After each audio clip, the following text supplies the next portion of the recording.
We mark D-Day plus 75 years this Thursday, June 6, 1944, when American and Allied forces stormed the shores of Normandy to liberate France from Nazi Germany.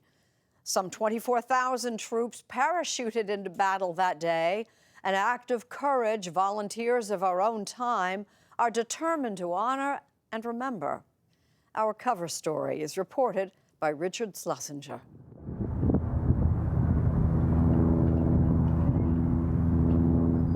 Anyone looking up along the Hudson River on a recent afternoon could be forgiven for thinking they were merely watching a classic airplane against an iconic backdrop.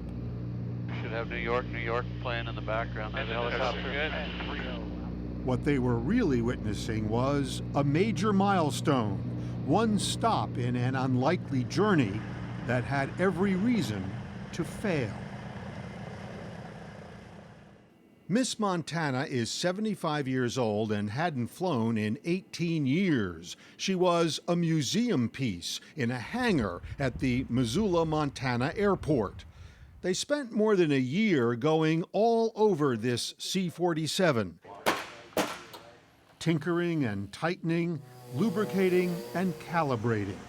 The goal? Fly her all the way to Normandy, to help recreate one of the most terrifying and momentous days in military history 75 years ago this Thursday, D-Day.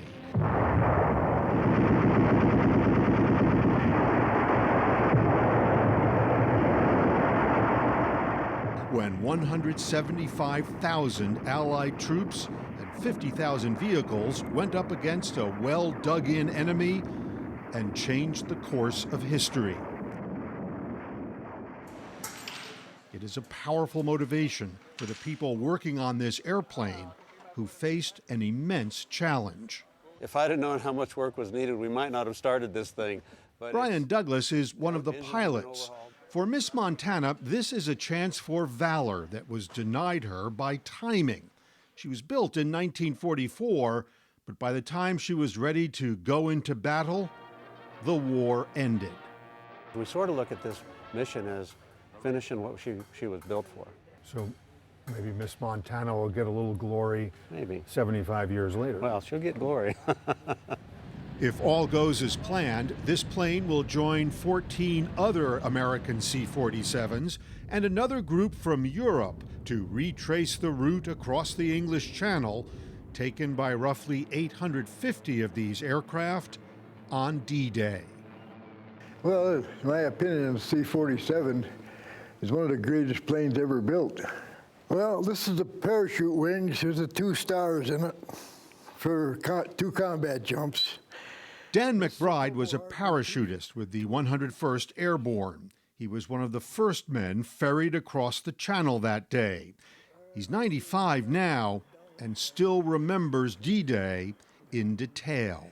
And when we flew over the Channel, you know, I was standing right in the door looking down at 600 feet, and it looked to me like the whole Channel was moving.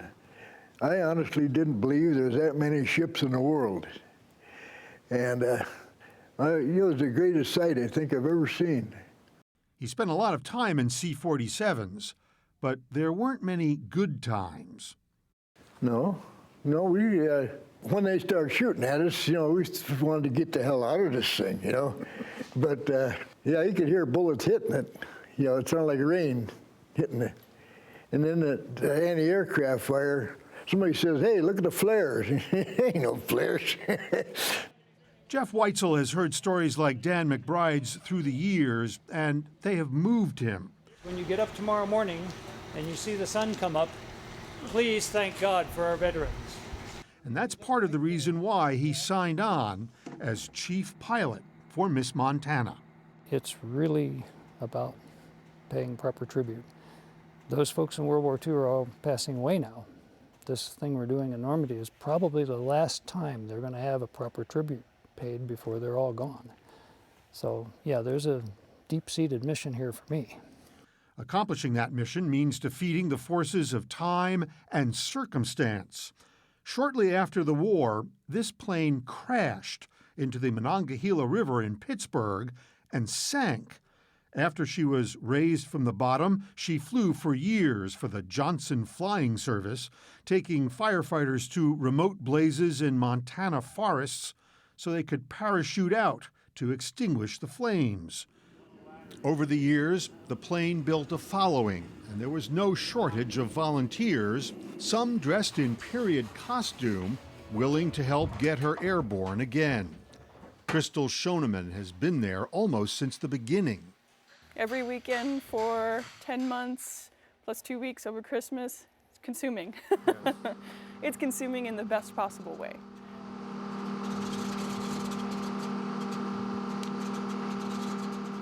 After rebuilding both engines and making countless other fixes, large and small, Miss Montana flew again.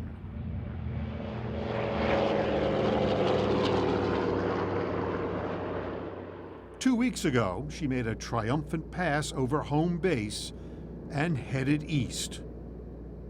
She's now traveling in distinguished company, including That's All Brother, believed to be the first C-47 in the main wave of the invasion, and Placid Lassie, another D-Day veteran who almost ended her days in a Florida weed patch before being brought back to life and flown by Eric Zipkin.